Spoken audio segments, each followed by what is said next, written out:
Nous allons accueillir maintenant Gilles Benest qui va venir nous parler non plus d'adaptation morphologique, mais d'adaptation manifestement plutôt comportementale avec le loup est considéré actuellement comme une espèce et qui est une espèce nocturne, mais pas forcément. Pas si évidemment que ça. Voilà, on va maintenant entre chien et loup avec Gilles voir un petit peu cette question du caractère diurne ou nocturne du loup. Ma présentation sera d'un niveau beaucoup plus modeste que celui que vous venez d'entendre, parce que moi, je suis vraiment un amateur du loup que j'ai découvert il y a quelques années, avec une carrière qui n'avait rien à voir avec les vertébrés. Euh, je vous dois aussi les excuses d'Hervé Boire, avec qui j'ai beaucoup et bien travaillé. Il est grippé là depuis quelques jours, il n'a pas réussi à se remettre en état. Il aurait bien voulu être là, mais tant pis. La réputation du loup, François vient de vous le rappeler, c'est un animal diurne. Et pourtant, quand vous regardez tous nos contes, aussi soit-il imaginé, aussi soit-il poétique, euh, l'animal est diurne. Est-ce qu'on pourrait imaginer que le chaperon rouge, petite fille fragile, aille se promener la nuit au milieu des bois que ses parents ne l'auraient laissé faire? Évidemment non. Pourquoi commencer par là? Je dirais d'une part parce qu'il y a quand même des informations qui existent ailleurs que dans les milieux scientifiques. Il y a eu plusieurs réflexions là, ici qui le montrent bien. Mais aussi parce que ces contes-là, quelque part, s'appuient sur des réalités concrètes, plus ou moins transformées, plus ou moins poétisées, mais qui correspondent quand même à quelque chose. En tout cas, nous, à partir de là, à partir aussi d'autres observations, avec Hervé, on s'est dit, mais est-ce que le loup vraiment est nocturne? Euh, Pour ça, deux choses, deux points de vue. Celui qui a quand même été bien présenté jusqu'ici, c'est les techniques d'observation. Il est clair que l'humain ne se promène pas la nuit pour faire des observations, sauf quand ce sont des naturalistes amateurs, photographes, qui sont majoritairement ceux qui se promènent, qui font ces observations. Nous, les scientifiques, pour des raisons professionnelles, je pense que Patrick Giraudoux peut le dire, les exigences professionnelles font qu'il est assez difficile à aller sur le terrain et passer beaucoup de temps là-dessus. D'où le recours à des outils comme ceux-là, qui sont d'une part les caméras, qu'on a évoqué aussi tout à l'heure, ou le radio-tracking qui existe depuis de nombreuses années, ou le GPS comme on le fait aujourd'hui. Simplement, ces outils-là posent la question de savoir comment on peut les interpréter. Pour que l'animal soit repéré, il faut qu'il bouge. On le voit bien avec tous ces appareils-là, notamment sur l'appareil que vous avez à droite. Alors, je ne sais pas si ça marche. Voilà, la caméra automatique là. Euh, L'appareil est fixe. Quand il est vu là. Il est vu à ce moment-là, mais en dehors de ça, on ne sait pas ce qu'il fait. Ce sont des limites et des contraintes extrêmement importantes dans l'interprétation qu'on peut faire des résultats. Il n'empêche que concernant le loup, pour savoir un petit peu sa dynamique, son comportement, ce qu'il fait, au-delà d'un certain nombre d'analyses stomacales à travers des produits de régurgitation ou alors des cadavres de proies qui ont été observés, eh bien, c'est surtout ce genre de choses qu'on utilise pour avoir des données assez importantes. La question quantitativement importante à l'échelle d'un territoire. Ici, notamment, pour le travail qui est fait, puisque le loup fait quand même parler de lui dans le territoire, les caméras sont largement utilisées et permettent d'avoir beaucoup d'informations. La question, encore une fois, c'est de savoir ce que fait le loup pendant ce temps-là. Et ce travail-là, qui date quand même déjà depuis quelque temps, essayer de voir le lien entre le rythme d'activité et le déplacement du loup. Turcotte observe, décrit une bonne synchronisation entre les deux. Il en déduit que le loup est actif effectivement, vous voyez, à un grand nombre de moments dans la journée. Ça questionne quand même, ça confirme la question que nous nous étions posée, est-ce que le loup est nocturne ou pas? Est-ce qu'il est beaucoup plus large? Ces observations-là, la caméra non, mais le complément par le radio-tracking ou le GPS nécessite de capturer le loup, de lui poser le collier et de le relâcher. C'est un petit peu plus lourd à faire. Simplement, on a aujourd'hui des colliers qui sont beaucoup plus fins, comme celui que vous voyez là, qui mesurent tous les déplacements de l'animal et qui permettent de savoir mieux ce qu'il fait quand il n'est pas devant la caméra. Et donc de savoir s'il est actif ou pas en dehors de ces moments-là.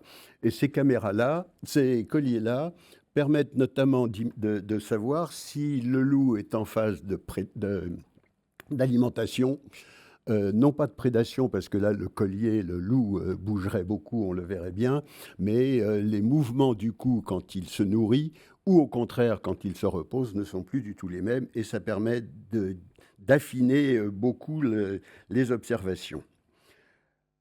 Voilà très globalement les outils dont on dispose, qui sont en fait des compensations à nos limites à nous en termes d'observation, qui nous permettent de savoir un petit peu plus de choses. Je fais très court sur les observations du loup, puisque on complète aussi aujourd'hui beaucoup avec des données génétiques sur les poils qu'on a pu trouver à droite ou à gauche, sur les traces qu'on trouve sur les proies. Je suis là simplement sur l'activité du loup, puisque la question est celle de la nocturnalité. Si un animal est nocturne, ça a été largement dit ce matin, je pense que l'exposé de Frédéric Ducarme posait bien la question, il faut que l'animal soit équipé pour ça. On vient de le dire, la nuit est rarement d'un noir absolu.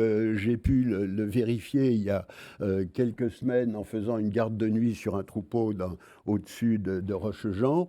Et j'ai eu la grande surprise à cet endroit-là, même au cœur de la nuit, quel que soit le côté de l'horizon que j'observais, à 360 degrés, j'avais l'impression d'avoir le lever du jour. Ce qui était pour moi une très belle illustration de la pollution lumineuse dont on vient largement de nous parler.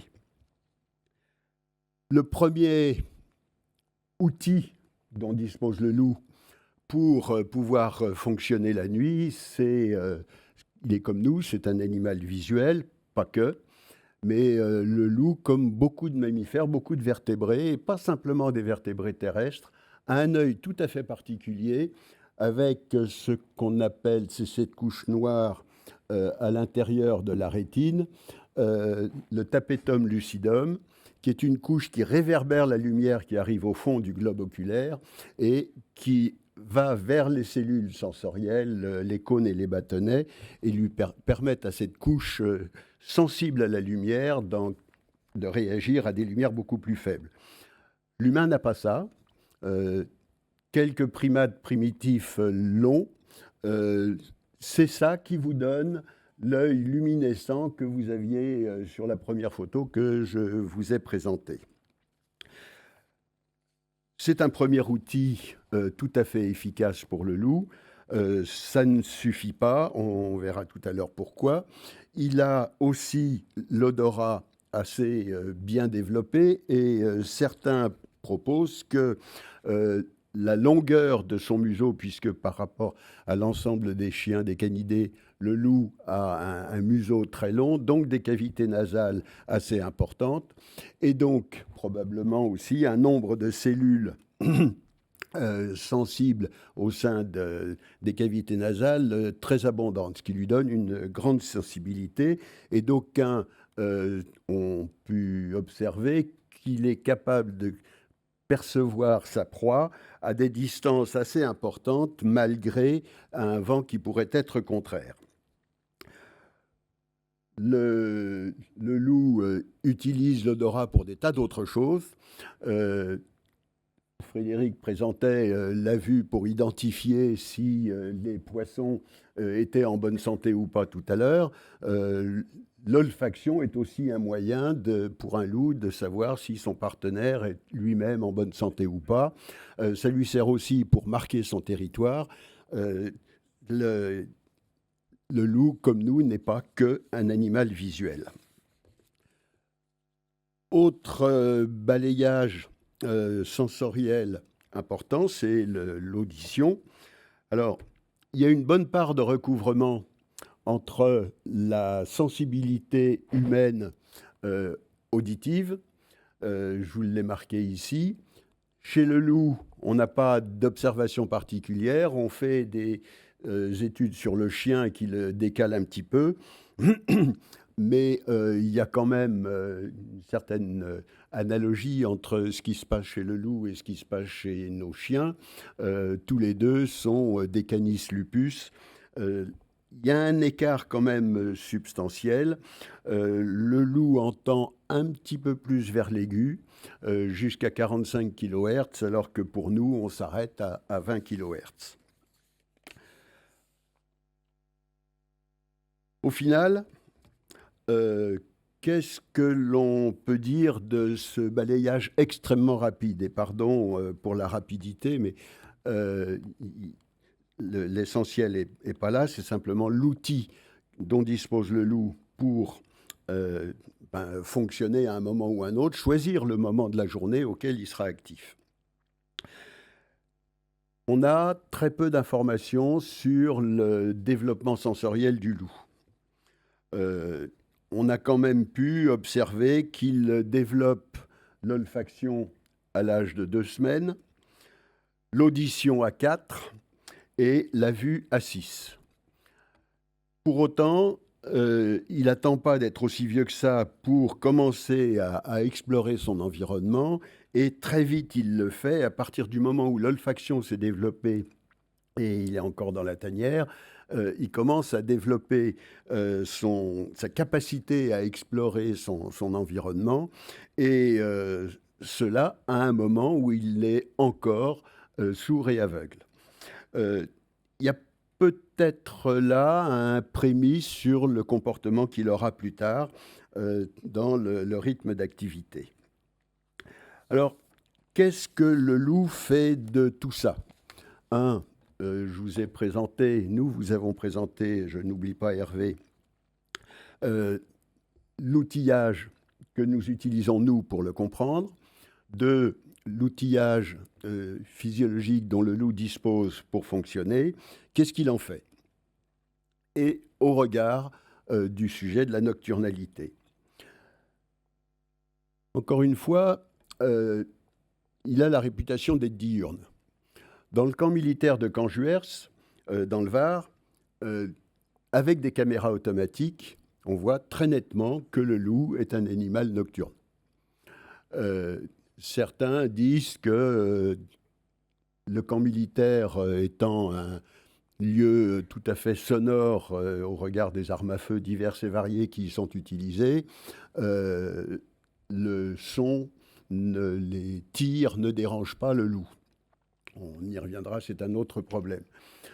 En tout cas, là, c'est tout à fait clair et ça confirme ce que beaucoup de gens pensent, y compris les plus scientifiques. Et j'ai vu dans le rayon de BFC Nature qui présentait 3 livres sur le loup, il y en a 2 que je vous conseille, celui de Marc Landry et celui de Nouyetas Simon, qui sont extrêmement intéressants sur la biologie générale de ces loups, et notamment par leur solidité scientifique. Mais tous les deux sollicitent... Ah, alors il faut que j'accélère un peu. Tous les deux considèrent le loup comme un animal nocturne. Pourtant, nous, on est restés très sceptiques là-dessus, ça nous posait problème. Alors, on a balayé la revue scientifique qu'on avait fait. On a récolté environ une centaine d'articles qui parlent spécifiquement ou clairement de ces questions de rythme d'activité. On a partagé la journée en 4 périodes, vous les avez là sous les yeux, à différents moments de la journée, et on s'aperçoit que dans ces publications-là, le loup est loin de n'être que nocturne, même si c'est la majorité des publications qui le donnent. Je voudrais ajouter là-dessus, on a regardé ça un petit peu plus finement, on a regardé les articles parmi cette centaine où le loup est présenté comme actif tout du long de la journée. Et il y en a 8% parmi ceux-là. Ce qui bouscule quand même passablement la donnée, la réputation. D'où, voici les exemples que cela donne. Le graphique de gauche est en Croatie. On voit bien qu'il y a un creux d'activité dans la journée, mais ce n'est pas un arrêt. Le loup est vraiment actif. Des loups sont actifs à toute la journée. Le graphique de droite est au Danemark. Même observation. Certes, il y a des pics, mais ce ne sont que des pics. Ce n'est pas une exclusivité. Ce ne sont pas des animaux qui ne sont actifs qu'à ces moments-là. On a aussi un exemple, je vous le présente là, je ne le présente pas parce que le graphique est trop moche, mais l'activité des loups en Chine, on a vraiment l'impression que le loup a une activité qui ressemble à celle des marins solitaires qui font la transatlantique, la Coupe du Rhum ou autre, où ils dorment par tranche de 2 heures tout du long de la journée. C'est tout à fait conforme, si vous voulez, quel que soit l'endroit de la planète où vous voyez le loup, on a des observations qui montrent qu'il y a de l'activité lupine tout au long de la journée. Alors, ça concerne des groupes de loups. Ça veut dire que les graphiques qu'on vous présente sont des moyennes à l'échelle d'un groupe, je dirais d'une population ou des quelques loups qu'on a pu observer. Si on regarde au niveau des individus, et ça a été fait en 1991 en Alaska, on a le même résultat. Ce sont 3 loups qui ont été observés par différentes méthodes. Il y a du radiotracking, mais il y a aussi de l'observation directe avec les chercheurs qui ont travaillé là-dessus. On voit bien que l'individu loup est capable d'avoir une activité. Ce sont 3 individus différents, et vous voyez 3 cas différents de comportement. Donc, clairement, pour nous, en conclusion, le loup n'est pas forcément nocturne, bien au-delà de ça. Et on le sait, ça, depuis le début des années 90. C'est des observations qui avaient été faites avant. C'est seulement maintenant qu'on s'en aperçoit, qu'on l'accepte. En gros, on s'est demandé un petit peu pourquoi, donc je vais accélérer un petit peu l'affaire.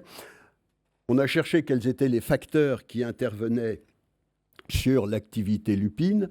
Il y en a une foultitude qui rendent les choses absolument impossibles à déterminer pour savoir si il y a un facteur prédominant ou pas. C'est la luminosité, c'est la température, la météo, les proies disponibles, la présence de l'humain sur lequel on insiste beaucoup, et on le voit bien ici sur le graphique de droite. Il y a beaucoup d'études qui montrent qu'il y a un désaccord, si je puis dire, une synchronisation inverse entre l'activité du loup et l'activité humaine. Globalement, ça rend les choses, au niveau de l'individu du loup, absolument impossibles. Et ça, c'est partout dans le monde. Ces graphiques-là montrent simplement les endroits dans le monde où un animal sauvage est gêné par l'homme. Donc, c'est vraiment, le loup ne fait pas du tout exception à ce sujet-là. Pourquoi en est-il là ? Très clairement, le loup est un animal Je Si dirais... tu peux conclure. Pardon. Je termine très rapidement sur une hypothèse que nous nous sommes formulée. Le loup est un animal éminemment adaptable. Pardon d'avoir été un peu long. Éminemment adaptable. Vous voyez ici sa carte de répartition planétaire envers ce qu'il en reste aujourd'hui. Et entre le point le plus septentrional et le secteur le plus méridional, enfin tropical, on n'est pas du tout dans les mêmes phases de lumière et le loup habite partout. Il est comme l'humain, il fréquente tous ces milieux-là, ou il a fréquenté ces milieux-là, dans l'état où il est. Pardon d'avoir été un peu long. Ah. Merci. Alors, juste quand même, pour rendre hommage à quelqu'un qui est dans la salle, voici un loup glabre à poil. Et on voit aujourd'hui de plus en plus des loups diurnes. Mais voilà. Merci aux photographes.